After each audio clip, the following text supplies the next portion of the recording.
अब चलते हैं क्वेश्चन नंबर 12 की तरफ, जिसमें हम लोग फर्स्ट लॉ ऑफ थर्मोडायनेमिक्स के लिमिटेशंस को पढ़ेंगे। Right the limitations of first law of thermodynamics.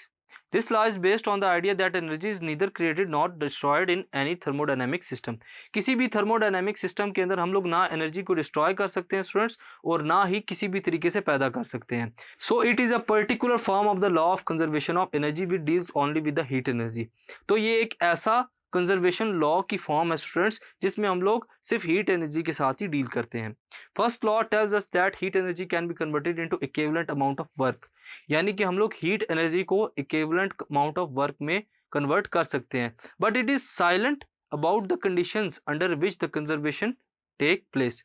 लेकिन यहाँ पर ज़रूरी है कि कुछ कंडीशंस के मातहत रहते हुए स्टूडेंट्स हम लोग कंजर्वेशन ऑफ एनर्जी को हासिल कर सकते हैं। सो ये है हमारे पास स्टूडेंट्स कुछ limitations first law of thermodynamics की। Thank you.